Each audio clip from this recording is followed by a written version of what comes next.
Olá a todos, sejam muito bem-vindos ao canal Retenectere. E neste vídeo venho falar sobre o filme Quero Ser John Malkovich. Então se gosta desse conteúdo, peço que deixe um gostei no vídeo e caso ainda não seja inscrito, peço que se inscreva no canal para dar aquela força. Antes de começar, quero dar aquele aviso de sempre, o de que vou me ater aos pontos ocultos por trás da narrativa e no caso desse filme aqui, até filosóficos, beleza? Agora sim, bora lá para o vídeo. A história começa com Craig Shorts, um marionetista ou titereiro, como ele se denomina durante todo o filme, em sua oficina, ensaiando com sua marionete o espetáculo Dança do Desespero e da Desilusão. Este que é um ponto fundamental para o raciocínio da narrativa. E logo após o fim desta cena, somos apresentados a sua esposa, Lot, e um pouco da rotina do casal. Lot é obcecada por animais de estimação e possui vários deles em casa, e ainda trabalha numa loja de animais. Craig, por sua vez, é um titereiro habilidoso, mas embora demonstre ter aptidão, é mal sucedido e está desempregado. Além disso, ele nutre uma rivalidade com outro titereiro bem-sucedido e famoso, muito embora este sequer saiba da existência dele.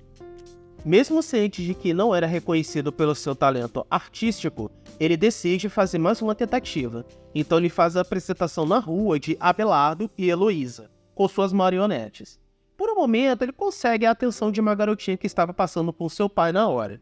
Mas novamente ele é frustrado, já que o pai pensa que a apresentação é obscena e agride Craig. Após isso, Lot convence Craig a procurar um emprego. Então ele procura nos classificados, antigamente era assim que se fazia, e se depara com o anúncio de uma vaga inusitada, a qual exigia apenas mãos rápidas e baixa estatura. Então, ele mesmo não sendo baixo, se candidata e faz a entrevista com o próprio dono da empresa, o Dr. Lester. Craig demonstra ter agilidade com as mãos, e consegue o emprego na Lester Co. como arquivista. Logo que ele começa no serviço, ele conhece e acaba se apaixonando pela sua colega de trabalho, Maxine, que não apenas não retribui o seu afeto, mas também o rejeita por algumas vezes. Poucos dias depois do início do seu cargo, Craig descobre um tipo de portal atrás de um armário de arquivo. E quando ele entra, acessa a mente do ator John Malkovich e percebe que é capaz de observar e sentir tudo que Malkovich faz durante 15 minutos, e quando atinge o tempo limite, é ejetado para uma vala adjacente à autoestrada de Nova Jersey. E é aqui que começam os pontos filosóficos e psicoanalíticos da trama que vão girar em torno disso. E eu vou aproveitar para fazer os adendos sobre eles. Então eu vou começar explicando o gnosticismo contido no filme, e para isso eu vou voltar àquela cena inicial da apresentação de Craig na sua oficina, Dança do Desespero e da Desilusão. Lembra quando eu falei que este seria um ponto fundamental no filme? Pois é, percebam que a marionete de Craig é uma cópia dele mesmo, e é isso que ele faz quando a manipula, projeta a si mesmo nela. O gnosticismo é um sistema de correntes filosóficas religiosas sincréticas que surgiu no século I d.C. Ele é caracterizado pela crença de que há uma dualidade entre o mundo material e o mundo espiritual. Os gnósticos acreditam que o mundo material é uma criação imperfeita de um Deus inferior e que o mundo espiritual é a verdadeira realidade. Esse Deus inferior se chama Demiurgo e ele é ignorante ao mundo espiritual. O Demiurgo foi quem criou o mundo material a partir da sua própria imaginação, e ele é o responsável por todas as imperfeições do mundo. Dentro desse sistema, acredita-se que o ser humano tem uma centelha divina dentro de si, chamada de pneuma, palavra do grego antigo que, num contexto religioso, significa espírito ou alma. Ou seja, é a parte espiritual do ser humano, e ela é a única parte real no mundo espiritual. E esse é o objetivo de vida do ponto de vista gnóstico: alcançar a salvação, que é a libertação da alma do mundo material. O meio para isso pode ser através da gnose, o conhecimento, a compreensão da verdadeira natureza do mundo e do ser humano. mas esta seria apenas uma das formas de atingir esse objetivo final, o que eles chamam de mediação. Sendo assim, para o indivíduo poder atingir essa transcendência, ele deverá passar pela mediação, que pode aparecer de diversas formas. O conhecimento foi um exemplo, mas há a graça de Deus, os anjos e por aí vai. Todos são exemplos de mediação. Com isso, voltando para o caso de Craig, era isso que ele buscava nas marionetes, em especial na sua. Não à toa o nome do espetáculo ser Dança do Desespero e da Desilusão. A marionete é uma mediação para si mesmo, que ao se olhar no espelho, descobre que é manipulado, se revolta com a sua condição e então começa a quebrar as coisas no quarto. E depois de olhar para cima, realiza algumas acrobacias, como se fosse uma maneira de descarregar seu transtorno, tentando se libertar do manipulador.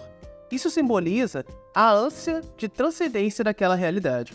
Um outro momento em que isso é reforçado é quando ele faz a marionete de Maxine e interage com ela pela sua própria, tentando recriar a cena em que eles estavam no restaurante e, após um breve diálogo, Maxine o rejeitou e foi embora. Já na fantasia de Craig, ele dá continuidade ao diálogo com ela, e ela questiona o motivo dele gostar de marionetes, e ele responde: "Não tenho certeza. Talvez seja a ideia de estar em outra pele, pensar diferente, se mexer diferente e se sentir diferente." Essa é a ideia que se torna um dos pontos centrais do filme. Inclusive, vira até slogan da microempresa que Craig e Maxine abrem dentro da Lester Corp. Pois logo depois de ter sido expelido do corpo do ator, Craig retorna a Lester Corp e vai até o escritório de Maxine e revela o portal a ela. Momento este em que Craig estava simplesmente extasiado com a experiência que acabaram de ter vivido. Ele comunica a ela que isso levanta todo tipo de questão filosófica. Maxine, na hora, não dá importância às suas palavras. No entanto, ela decide, posteriormente, começar um negócio com Craig, em que consistia em permitir que outras pessoas tivessem a mesma experiência no corpo de Malkovich, pelo preço de $200 por pessoa. E o anúncio que ela põe nos jornais é justamente esse. Sempre quis ser outra pessoa? Agora você pode.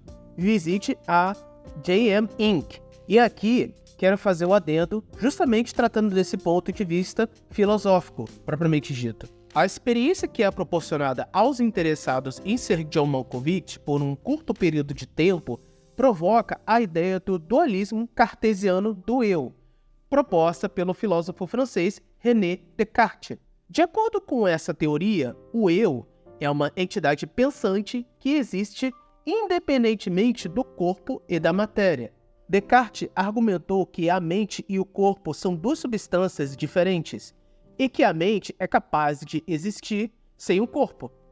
Quando Descartes afirmou a célebre frase "penso, logo existo" no cogito cartesiano, ele determinou que se ele pudesse duvidar de tudo, incluindo da própria existência, isso já validaria a existência do ser humano. Porém, no filme, essa premissa vai pela vertente existencialista.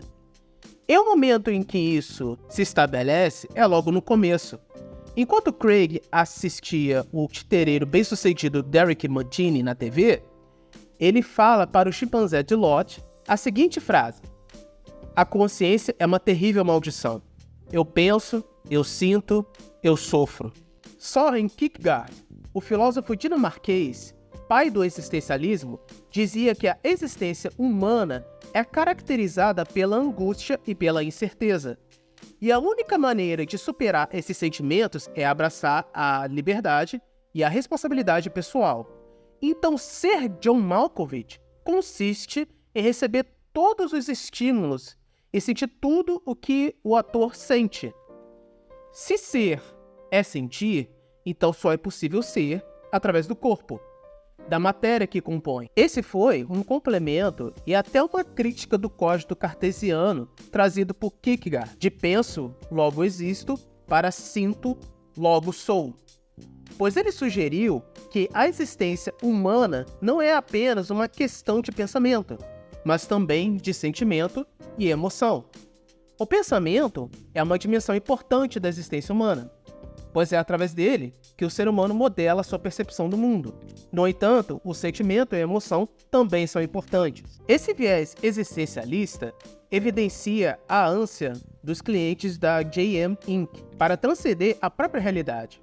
A mesma ânsia que Craig tem, o que retoma a busca pela mediação e uma crise de identidade. Esse mesmo padrão se repete com Lot, pois quando Schwartz explica a Lot a sua nova aventura empresarial, ela decide que tem que experimentar o portal. Lot fica obcecada com a experiência e ela utiliza a expressão que dá nome ao filme: quero ser John Malkovich. Quando ela vive tal experiência e é ejetada, nasce nela uma crise de identidade também, pois ela passa a não se identificar mais como mulher e deseja realizar cirurgia de troca de sexo, e começa a nutrir desejos homossexuais, principalmente por Maxine, já que Lot também se apaixona por ela. Inclusive, Lot ingressa na mente de Malkovich, e logo Maxine marca um encontro com ele, e quando eles se encontram, Maxine acaba se apaixonando por Malkovich, mesmo sabendo que Lot estava dentro dele. Porém, uma tensão é criada entre Craig e Lot, depois que ela convence Craig a chamar Maxine para jantar na casa deles. E ambos tentam ficar com ela ao mesmo tempo. E logo depois, Lot convida Maxine para um encontro e novamente utiliza Malkovich para satisfazer os seus desejos e ter uma relação íntima com ela, o que desperta um ataque de ciúmes em Craig, e por isso ele ameaça e acaba prendendo Lot na gaiola de seus chimpanzés, e a força a marcar um encontro com Maxine para que ele possa se passar por Malkovich. E dessa vez, Schwartz, pela sua experiência com marionetes, descobre que é capaz de controlar as ações de Malkovich e permanecer por mais tempo em sua cabeça, algo que chama a atenção do ator. E depois dele se consultar com seu amigo Charlie Sheen, Malkovich segue Maxine até o edifício Martin Flammer, onde é a sede da Lester Corp. E lá ele descobre o seu portal. Quando ele acessa a sua mente, ele literalmente se vê em um mundo onde tem vários dele mesmo. E todos só dizem a palavra Malkovich. E é aqui que quero fazer o adendo psicanalítico dessa cena. Melanie Klein, uma psicanalista do século XIX, expandiu o conceito de projeção de Freud e apresentou um outro conceito chamado de identificação projetiva, que é um mecanismo de defesa no qual o indivíduo projeta aspectos de si mesmo, bons ou ruins, em outra pessoa, e passa a se relacionar com a pessoa ou objeto. Sim, pode ser algo inanimado, a partir dessa projeção que ela mesma criou. Um exemplo disso, no aspecto negativo e até recente, é o Coringa, de 2019.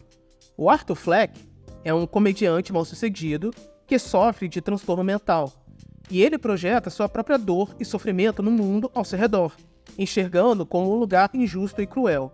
E no caso de John Malkovich, nessa cena, pode ter ocorrido um excesso dessa identificação projetiva, de duas maneiras.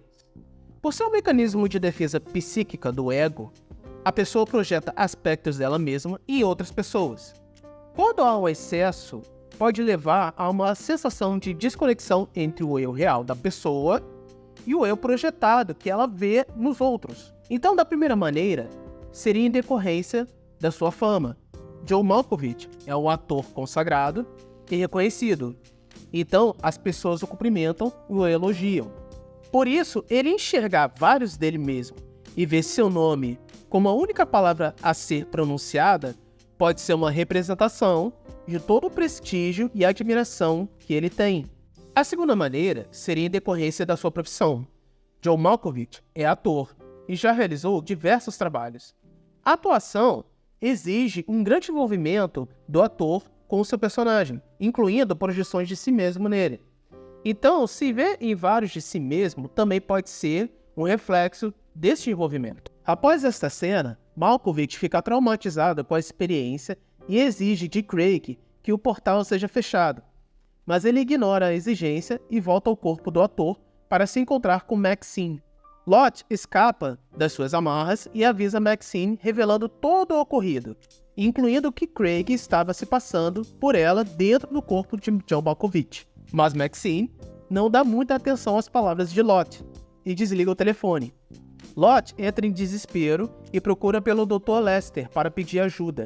Lá, ele explica a ela que conhece bem o portal e que tem usado para viver durante anos a fio, mudando de um corpo para outro, e que Dr. Lester era apenas mais um recipiente. Ele lhe dá conta que o portal está ligado ao corpo de Malkovich e que vai ficar maduro em breve, quando ele atingir a idade de 44 anos. O Dr. Lester revela a Lott o seu plano de usar o corpo de Malkovich como hospedeiro exatamente quando atingir essa idade, juntamente com seus amigos.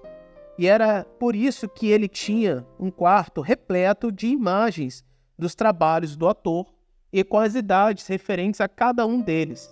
Mas ela em seguida avisa a Dr. Lester que Craig havia conseguido controlar o corpo de Malkovich. Depois disso, a história avança para 8 meses, onde mostra que Craig, no corpo de Malkovich, casou com Maxine e passou de ator para titereiro mundialmente famoso, revitalizando a arte das marionetes.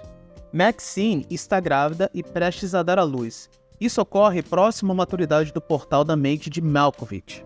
Ocasião em que Dr. Lester e seus amigos, incluindo Lott, tentam ameaçar Craig para que ele abandone o corpo de Malkovich com a morte de Maxine se ele não cooperasse. Craig inicialmente se recusa, então Lott se revolta acreditando que Maxine é a fonte dos seus problemas, e por isso vai atrás dela. Maxine, quando se depara com Lott, tenta fugir e as duas caem juntas no portal e viajam através do subconsciente de Malkovich. Lá, Maxine revela a Lott que ela concebeu o bebê enquanto ela estava dentro do corpo de Malkovich no primeiro encontro. Craig, depois de um tempo, decidiu deixar o corpo de Malkovich, pois acreditou na falsa ameaça do Dr. Lester, período no qual ele e seus amigos entraram no portal e concluíram seu plano.